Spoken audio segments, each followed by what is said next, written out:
Welcome to Mrs. V's Reading Corner, where you can enjoy books for educational, fun, or even bedtime stories. Please take the time to like this video, comment below with how you enjoyed it, book suggestions, and more. And don't forget to subscribe to my channel to get all the new books that I post first. Ghost Towns of the American West by Raymond Bial. An air of mystery swirls around the ghost town of the American West. What sad and joyous events happen within the tumble-down walls and on the wind-blown streets? Why did people settle in these lonesome places? Why did they pull up stakes and move away? What went wrong in these towns? Virtually every ghost town has untold stories of people who long for a chance at a better life. Relics of the past. The towns now stand as evidence of high adventure, hopes of striking it rich, and the sudden loss of fortune or life. Although ghost towns can be found throughout the world, in the United States, they are most often thought of as mining camps, cowboy towns, and other settlements of the sprawling western frontier. Most were once mining camps where adventurous men came to seek their fortunes. These communities boomed as miners sold gold, silver, copper, and other precious minerals, but died out when all of the ore was panned from streams or blasted from rocky tunnels. In cowboy towns, cattle were driven to other towns and then shipped to markets in the east. Many lumber camps and deep forests and farming communities on the broad prairies also enjoyed brief prosperities before they were abandoned. Along with the miners, cowboys, and farmers, merchants and bankers, as well as doctors and school teachers, also went west. They laid out streets and put up buildings in hopes of growth and prosperity. As one newspaper editor declared, most folks wish to get rich if we can. In 1848, James W. Marshall discovered gold at Sutter's Mill when he shut down the water on the mill race and gleamed into the ditch. I reached my hand down and picked it up.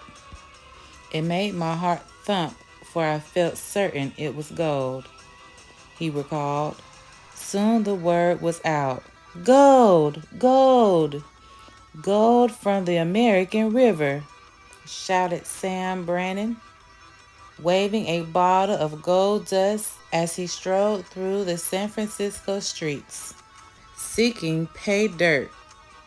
49ers, as the prospectors came to be known, streamed into California in the first of the great American gold rushes.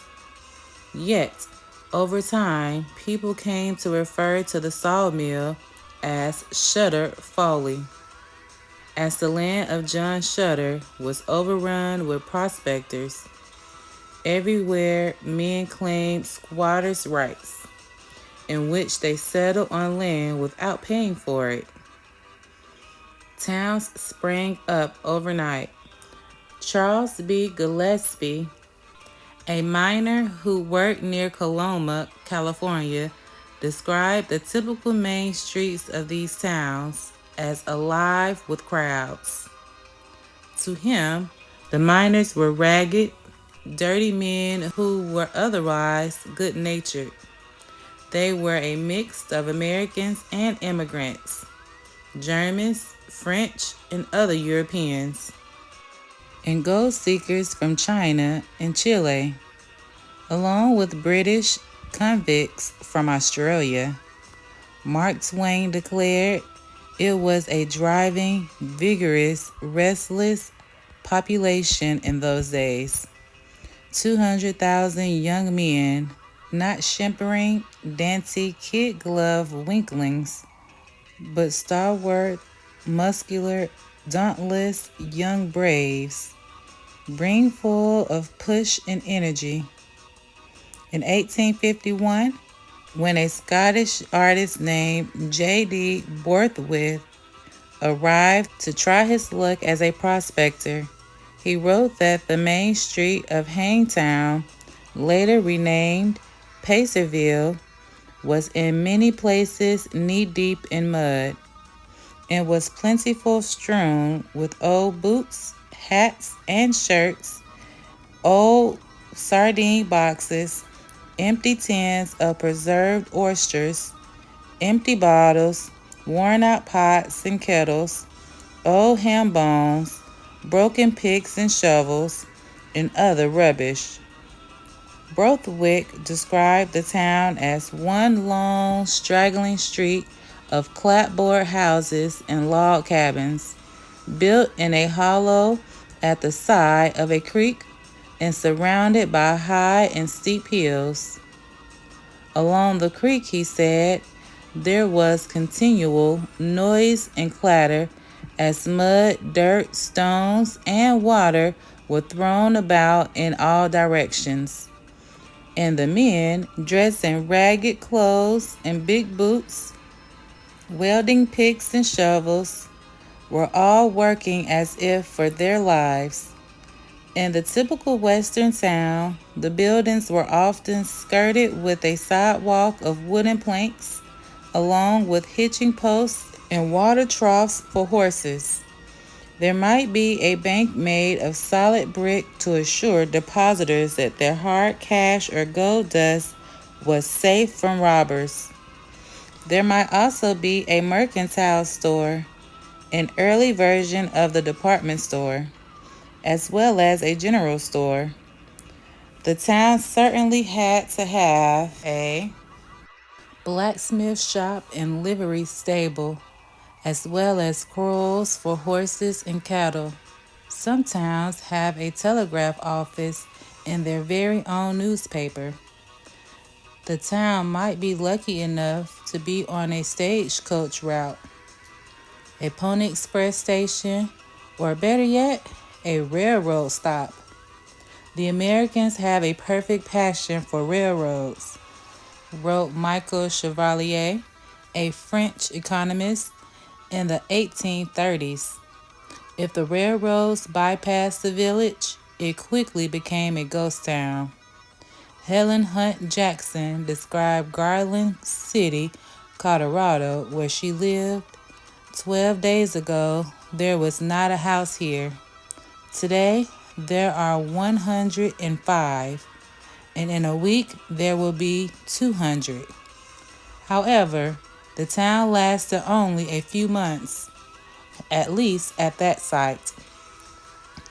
When the railroad passed 30 miles to the west, folks moved the entire town, walls and windows, as well as sidewalks, furnishings, and goods, to the railroad tracks.